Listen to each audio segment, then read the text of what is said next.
After that, the pioneers started flowing west like a river. In 1845, 3,000 pioneers traveled west on the Oregon and California trails. During the following 2 years, more than 5,000 religious pioneers left the United States and headed for the valley of the Great Salt Lake. They set up communities in a land they called Deseret. It was soon to be known by its Indian name, Utah. Remember how the Pilgrims came to America so they could practice their religion in peace? Well, 200 years later, these religious pioneers had to leave the United States for the very same reason. Chapter 7. Latter-day Saints. Like the Pilgrims and Puritans, they called themselves saints. Like the early Quakers, they were mostly poor folk. Like those other believers, they were willing to suffer persecution for beliefs that differed from those of the mainstream churches. They were Mormons, members of the Church of Jesus Christ of Latter-day Saints. Theirs was a new religion, a made-in-America religion, a Bible-based religion founded by Vermont-born Joseph Smith, who had a vision of two personages, God and Jesus, whose brightness and glory defy all description. Smith said he was led by an angel to find a holy book, the Book of Mormon, engraved on golden tablets.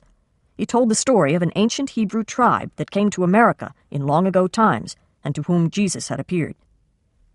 Smith, who was raised in Palmyra, New York, founded his religion in 1830 with 6 followers. Within a few years, there were thousands of Mormons. That name, Mormon, was not one they chose for themselves. Just as the words Puritan and Quaker had been chosen by others, so too with Mormon. The name of their church was too long for most people to bother saying. Mormons, after their holy book, was an easy label. After a while, those who saw themselves as saints learned to accept it. The Mormons were determined to follow their religion. They formed a tight community, a church state where they shared their goods, worked hard, and listened to strong leaders. There were those who tried to stop them. Why would people attack devoted churchgoers? Some people may have been jealous of the success of the Mormons, and some people fear those who seem different. The early Mormons practiced polygamy. Polygamists have more than one wife. Founder Joseph Smith had a whole lot of wives. Polygamy upset many non-Mormons who thought it morally wrong.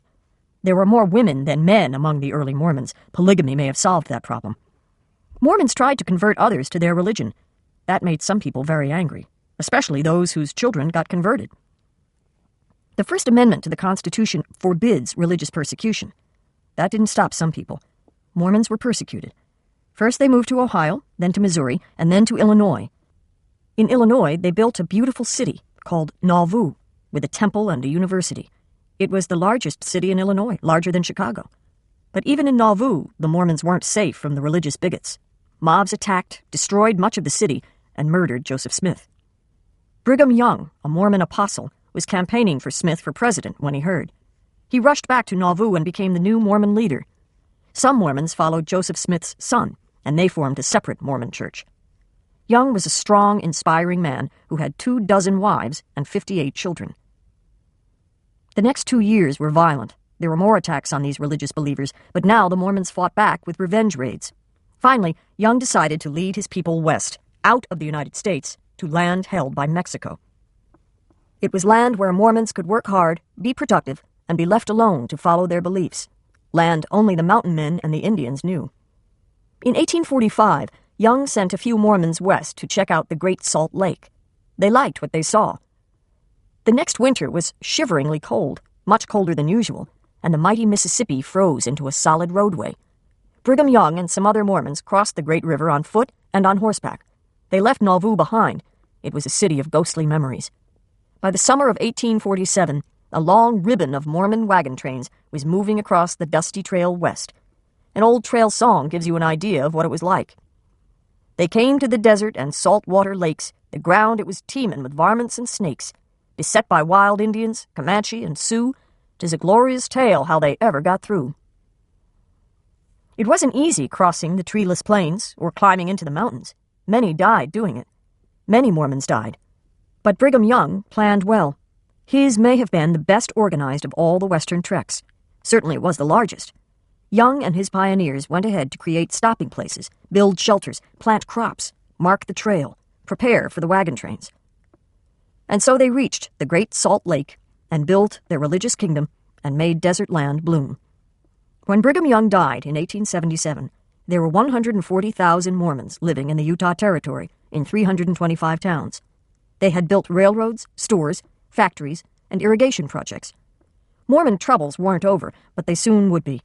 Mormons would give up polygamy, the Utah Territory would become a state, and Mormons would become an accepted part of the pluralism, the many-sidedness, that makes our country strong and interesting. But before that, just as the Mormons were beginning to build their community beside the Great Salt Lake, their settlement became very important. Suddenly, a stream of pioneers was heading west. They were people on their way to Oregon and California. Many would have starved and died if Mormons hadn't supplied food, horses, and a place to rest. In 1849, the tide of pioneers turned into a flood. That year, 55,000 people followed the Overland Trail, most of them taking the cutoff that led southwest to California. They were very anxious to get to California. You'll find one reason for that in the next chapter. The big reason comes later.